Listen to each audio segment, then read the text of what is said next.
الحمد لله وحده والصلاة والسلام على من لا نبي بعده أما بعد فأعوذ بالله من الشيطان الرجيم بسم الله الرحمن الرحيم وما أمروا إلا ليعبدوا الله مخلصين له الدين السلام عليكم ورحمة الله وبركاته عن عمر بن الخطاب رضي الله عنه قال سمعت رسول الله صلى الله عليه وسلم يقول إنما الأعمال بالنيات وإنما لكل امرئ ما نوى۔ تمام قسم کی حمد و ثنا اللہ تعالیٰ کے لیے اور درود و سلام محمد الرسول اللہ صلی اللہ علیہ وسلم کی ذات اقدس پر۔ جیسا کہ آپ بھائیوں کو پتہ ہے، ایک پہلے ویڈیو اپلوڈ کی ہے، اس کا ٹائٹل، اس کا موضوع بھی یہ تھا کہ نیک اعمال کی قبولیت کے لیے یہ لازمی ہے، یہ فرض ہے کہ انسان کی نیت، اس کا دل جو ہے وہ جو عمل کر رہا ہے وہ خلوص دل سے کرے، اور اس کی نیت صرف اور صرف رضا الہی کی ہونی چاہیے، اس کی نیت صرف اور صرف اللہ کو راضی کرنے کی ہونی چاہیے، اور اس کی نیت جو ہے وہ خالص ہونی چاہیے۔ اسی طرح آج بھی کچھ اور باتیں تھیں، کچھ احادیث ہیں جس کو میں بیان کرنا مناسب سمجھتا ہوں، ضروری سمجھتا ہوں کہ اس کو بھی بیان کر دیا جائے، شاید کہ کوئی دیکھ کے، کوئی سن کے عمل کرے انشاءاللہ تعالی۔ اگر کوئی سن کے عمل کرے گا، اللہ تعالی ہمارے لیے اس کو ذریعہ نجات بھی بنا سکتا ہے۔ تو اس لیے یہ چند احادیث ہیں، ان کو بیان کرنا بھی ضروری سمجھتا ہوں۔ امید ہے کہ آپ سماعت فرمائیں گے، اور اللہ تعالیٰ سے دعا ہے اللہ تعالیٰ مجھے بھی اور آپ سب سننے والوں کو بھی اس پر عمل کرنے کی توفیق عطا فرمائے۔ تو پہلی حدیث جو ہے، پہلی حدیث حضرت عمر بن خطاب رضی اللہ تعالی عنہ نے رسول اللہ صلی اللہ علیہ وسلم کو یہ فرماتے ہوئے سنا کہ انما الاعمال بالنیات، کہ اعمال کا دار و مدار نیتوں پر ہے، وانما لکل امرئ ما نوى، اور ہر شخص کے لیے وہی ہے جس کی وہ نیت کرتا ہے۔ تو نیت کا اعمال کے ساتھ بہت ہی گہرا تعلق ہے، اس لیے نیت کا خالص ہونا، نیت کا خلوص دل سے وہ عمل کرنا، یہ بہت ہی اہم بات ہے۔ کوئی بھی کام شروع کرنے سے پہلے اپنی نیت کو دیکھ لینا چاہیے، اپنی نیت کو اچھا کر لینا چاہیے، اپنی نیت کو خلوص سے وہ کام کرنا چاہیے، اپنی نیت کو خالص کر لینا چاہیے، کیونکہ ہمارے سامنے حدیث مبارک ہے کہ انما الاعمال بالنیات۔ اگر نیت خالص ہوگی تو عمل جو ہے وہ اللہ تعالیٰ کی بارگاہ میں قابل قبول ہوگا۔ سنن ترمذی میں ایک حدیث آتی ہے، ابو ہریرہ رضی اللہ تعالی عنہ سے یہ حدیث مروی ہے، حدیث نمبر ہے 2382۔ ایک صحابی جو ہیں وہ حضرت ابو ہریرہ رضی اللہ تعالی عنہ کے پاس آتے ہیں اور ان سے آگے پوچھتے ہیں، کہتے ہیں کہ میں آپ کو بار بار اللہ تعالیٰ کا واسطہ دے کر پوچھتا ہوں کہ آپ مجھ سے وہ حدیث بیان کریں جو آپ نے خود رسول اللہ صلی اللہ علیہ وسلم سے اس کو سنا ہو، سمجھا ہو، اچھی طرح آپ کو پتہ ہو، آپ نے اس کو اچھی طرح سمجھا ہو نبی کریم صلی اللہ علیہ وسلم سے۔ تو ابو ہریرہ رضی اللہ تعالی عنہ اس کو کہتے ہیں، یقیناً میں تجھ سے وہی حدیث بیان کروں گا جس کو میں نے خود رسول اللہ صلی اللہ علیہ وسلم سے سنا ہے، سمجھا ہے، اچھی طرح میں نے اس کو یاد کیا سمجھا ہے، میں وہ تجھ سے وہی حدیث بیان کروں گا۔ یہ کہہ کر حضرت ابو ہریرہ رضی اللہ تعالی عنہ زور سے چیخ مارتے ہیں اور بے ہوش ہو جاتے ہیں۔ پھر تھوڑی دیر بعد ہوش آتا ہے، پھر کہتے ہیں میں تجھ سے وہی حدیث بیان کروں گا جس کو میں نے رسول اللہ صلی اللہ علیہ وسلم سے خود سنا ہے اور اس کو اچھی طرح سمجھا ہے۔ ایسے ہی میرے بھائیوں 3 دفعہ حضرت ابو ہریرہ رضی اللہ تعالی عنہ وہ بے ہوش ہوتے ہیں، کہتے ہیں میں تجھ سے وہی حدیث بیان کروں گا جو میں نے خود سنی ہے۔ یہ 3 دفعہ ایسے ہوتا ہے، وہ چیخ مارتے ہیں، بے ہوش ہو جاتے ہیں، پھر اٹھتے ہیں، پھر کہتے ہیں وہی بیان کروں گا۔ ایسے 3 مرتبہ میرے بھائیوں ہوتا ہے۔ تو پھر تیسری مرتبہ وہ کہتے ہیں کہ میں نے نبی کریم صلی اللہ علیہ وسلم سے یہ سنا ہے کہ کل قیامت والے دن جہنم کا افتتاح 3 آدمیوں سے کیا جائے گا۔ وہ 3 آدمی میرے بھائیوں کون سے ہیں؟ ان کا تعلق اسی موضوع کے ساتھ ہے۔ پہلا جو ہے حافظ قرآن ہے میرے بھائیوں۔ حافظ قرآن کو لایا جائے گا، اللہ تعالیٰ اس کو کہیں گے کیا میں نے تجھے قرآن کی تعلیم نہیں دی تھی؟ کیا میں نے تجھے قرآن پڑھنا نہیں سکھایا تھا؟ کیا میں نے تجھے حافظ قرآن نہیں بنایا تھا؟ کیا میں نے تجھے یہ قرآن کی دولت نہیں دی تھی؟ کہے گا اللہ تعالیٰ کو کہے گا ہاں اللہ تعالیٰ آپ نے مجھے تعلیم دی، مجھے حافظ قرآن بنایا۔ یہ 30 پارے سینے میں بٹھا لینا، واللہ انسان کا کیا معجزہ ہے۔ یہ تو میرے رب کی کرم نوازی ہے، یہ میرے رب کا ایسا معجزہ ہے کہ وہ انسان کے دل میں، انسان کے سینے میں 30 پاروں کو بٹھا دیتا ہے، محفوظ کر دیتا ہے۔ انسان کی اس میں کیا بہادری ہے؟ پھر بھی ہم اس کو خلوص دل کے ساتھ نہ پڑھیں، لوگوں کو خلوص دل کے ساتھ نہ تعلیم دیں تو پھر میرے بھائیوں افسوس ہے۔ تو اللہ تعالیٰ کہیں گے تجھے تعلیم دی تھی، بتا تو نے کیا کیا؟ کہے گا اللہ میں نے لوگوں کو پڑھ کے سنایا، میں نے قرآن کی نشر و اشاعت کی، میں نے قرآن کی تعلیم دی۔ اللہ تعالیٰ کہیں گے کذبتا، تو جھوٹ بولتا ہے، تو نے یہ میری خاطر نہیں کیا، تو نے یہ اس لیے کیا ہے کہ لوگ تجھے قاری کہیں، لوگ کہیں واہ بھائی واہ کیا آواز ہے، کیا تعلیم ہے، کیسا اچھا پڑھاتا ہے، تو نے تو اس لیے کیا تھا۔ کذبتا، اللہ تعالیٰ کہیں گے کذبتا، تو جھوٹ بولتا ہے۔ فرشتے بھی اس کو جھٹلائیں گے کہ تو جھوٹ بولتا ہے۔ پھر اس کو میرے بھائیوں گھسیٹ کے جہنم میں ڈال دیا جائے گا۔ کیسی بات ہے، جب قیامت والے دن لوگوں کو جہنم میں ڈال دیا جائے گا، یہ 3 ایسے لوگ ہیں جن کو گھسیٹ کے جہنم میں ڈال دیا جائے گا، گھسیٹ کے۔ اس کی نیت خالص نہیں تھی، اس نے قرآن کی تعلیم، قرآن کی تلاوت خلوص دل سے نہیں کی، تو میرے بھائیوں جہنم میں اس کا ٹھکانہ بن گیا۔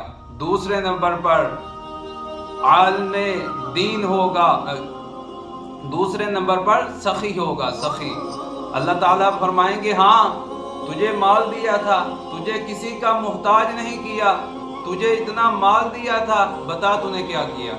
کہے گا اللہ میں نے اپنا مال لوگوں کو دیا، یتیموں کو، جو اس کے حقدار تھے ان کو دیا، میں نے صلہ رحمی کی، میں نے صدقہ زکوٰۃ دی۔ اللہ تعالیٰ کہیں گے کذبتا، تم بھی جھوٹ بولتا ہے، اور فرشتے بھی میرے بھائیوں اس کو جھٹلائیں گے۔ اللہ تعالیٰ کہیں گے اس کو پکڑو اور جہنم میں ڈالو۔ اتنے بڑے عمل پر جہنم میں جا رہا ہے، کیوں؟ کیونکہ میرے بھائیوں اس کی نیت خالص نہیں ہے۔ نیت کا خالص ہونا ضروری ہے، فرض ہے۔ واجب ہے، اعمال کی قبولیت کے لیے نیت کا خالص ہونا فرض ہے۔ اگر تیری نیت خالص نہیں، اگر تیری نیت اللہ کو راضی کرنے کی نہیں، اگر تیری نیت رب کی رضا حاصل کرنا نہیں، اگر تیری نیت لوگوں کو دکھلانا، لوگ بلے بلے کریں، اگر تیری نیت لوگوں کو دکھلاوے کے لیے ہے، لوگوں کو دکھلانے کے لیے ہے، واللہ باللہ تاللہ تو جتنا بڑھتی بڑا عمل کر لے، احد پہاڑ جتنا سونا اللہ کے راستے میں خرچ کر دے، اللہ کے راستے میں سونے کے ٹرک، سونے کی بسیں تو خرچ کر دے، اللہ کے راستے میں پیسہ تو بہا دے، تو اللہ کے راستے میں جتنا بھی مال خرچ کر دے، اگر تیری نیت، اگر تیرا وہ خلوص اللہ تعالیٰ کو راضی کرنے کا نہیں ہے، تو واللہ وہ جو عمل ہے تجھے جہنم میں تو لے کے جا سکتا ہے لیکن جنت میں نہیں لے کے جا سکتا۔ اپنے سے بات نہیں کر رہا، حدیث کی روشنی میں سنن ترمذی میں یہ حدیث آتی ہے۔ پہلے نمبر پر حافظ قرآن ہو گیا، دوسرے نمبر پر سخی ہو گیا، تیسرے نمبر پر میرے بھائیو شہید۔ اللہ اکبر، کتنا مرتبہ ہے شہید کا۔ شہید اللہ کے راستے میں اپنی جان لٹا دیتا ہے، شہید اپنے سینے پہ گولیاں کھاتا ہے، اپنا سینہ چھلی کرا دیتا ہے۔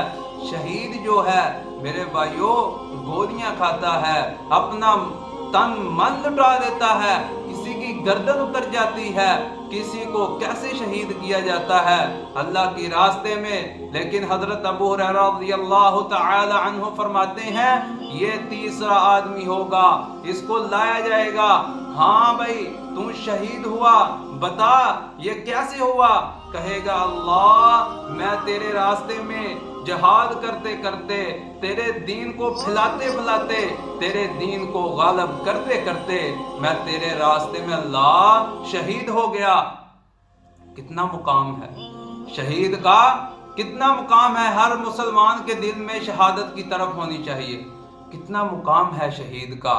لیکن اللہ تعالیٰ فرمائیں گے کذبتا، تم نے بھی جھوٹ بولا۔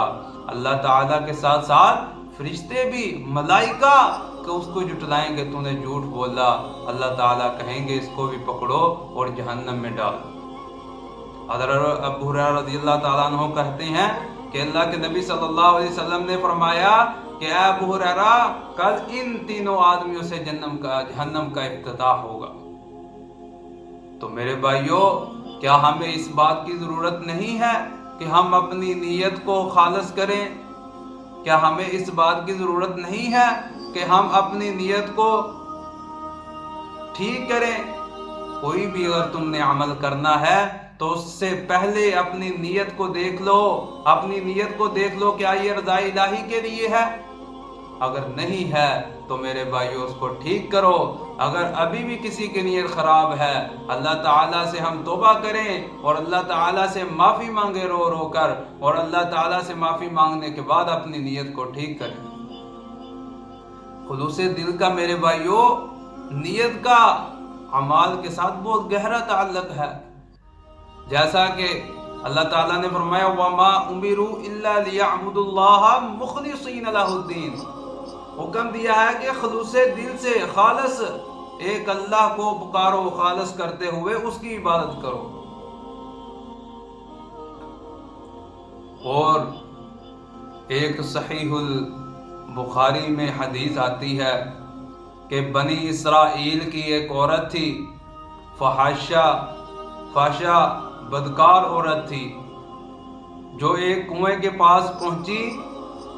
اس واقعہ کا تعلق بھی ایک کتے کو پانی پلانے پر، یہ ایک حدیث میں نہیں، یہ تقریباً صحیح مسلم میں بھی آتا ہے، اور بھی یہ حدیث کی کتابوں میں یہ واقعہ جو ہے نقل ہوا ہے، کسی میں عورت کا ذکر ہے، کسی میں مرد کا ذکر ہے، لیکن یہ صحیح البخاری میں جو یہ واقعہ ہے یہ ایک عورت کا واقعہ ہے جس کے بارے میں یہ حدیث آتی ہے کہ وہ کنویں پر پہنچی، اس نے دیکھا بنی اسرائیل کی عورت ہے، بدکار فحشہ عورت ہے، اس نے دیکھا ایک کتا ہے وہ کنویں کے منڈیر کی ارد گرد چکر لگا رہا ہے۔ ارد گرد چکر لگا رہا ہے، ان قریب ہے کہ وہ پیاس کی وجہ سے مر جاتا۔ اس عورت نے دیکھا، وہ فحاشہ عورت، بدکار عورت بنی اسرائیل کی، اس نے دیکھا، اس کو ترس آیا، اس نے کیا کیا؟ اس نے اپنا موزہ اتارا، اپنے دوپٹے کے ساتھ لٹکایا، کنویں سے پانی نکال کر اس کتے کو پلا دیا۔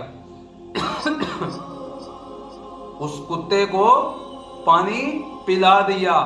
تو میرے بھائیو، وہ عمل اس نے اللہ کی رضا کے لیے کیا، نیت کو خالص کر کے کیا، خلوص دل سے وہ عمل کیا۔ تو میرے بھائیو، اللہ اکبر کبیرہ، وہ عمل اس کی بخشش کا ذریعہ بن گیا۔ اللہ تعالی، نبی کریم صلی اللہ علیہ وسلم نے فرمایا کہ اللہ تعالیٰ نے اس عمل کے وجہ سے اس کی مغفرت فرما دی، اس کو بخش دیا۔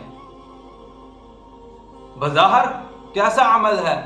ایسا عمل جو شاید اعمال میں گنتی میں بھی نہ آتا ہو۔ کوئی اگر اعمال کرتا ہے تو وہ اس کو گنے ہی نہ۔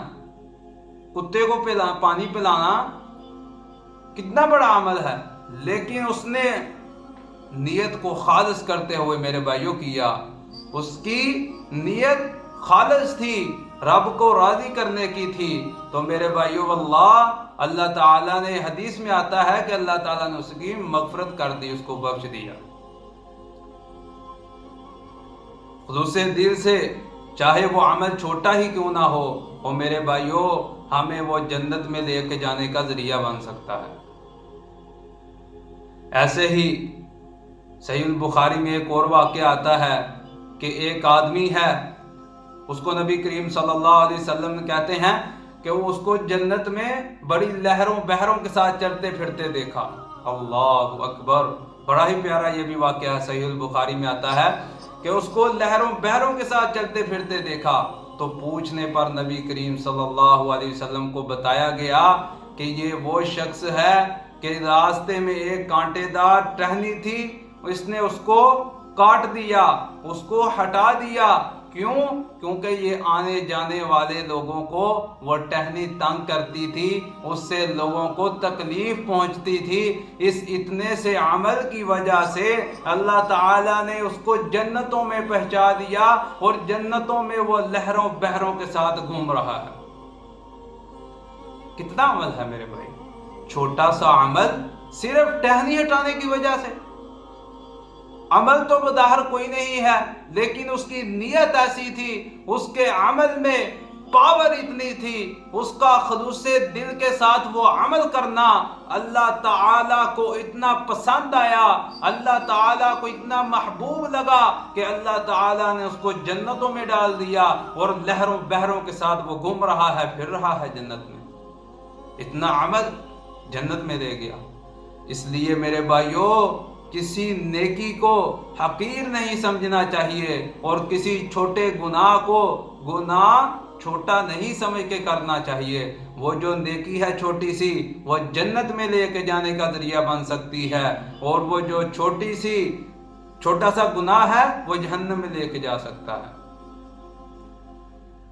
اسی لیے ہمیں چاہیے کہ ہم اپنی نیت کو خالص کریں، اللہ تعالیٰ کے لیے ہم نیک اعمال کریں، جو بھی عمل کریں رضا الہی کے لیے کریں، تو اللہ تعالیٰ ہمیں انشاءاللہ، وہ چاہے عمل چھوٹا ہی کیوں نہ ہو، اللہ تعالیٰ ہمیں جنت الفردوس میں انشاءاللہ تعالیٰ جگہ عطا فرمائیں گے اس عمل کی وجہ سے۔ اللہ تعالیٰ سے دعا ہے کہ اللہ تعالیٰ ہمیں نیت خالص کرنے کی توفیق عطا فرمائے، اور جو بھی ہم عمل کریں اللہ تعالیٰ کی رضا کے لیے کریں۔ اللہ تعالیٰ ہمیں ہمارا خاتمہ ایمان پر فرمائے، اور اللہ تعالیٰ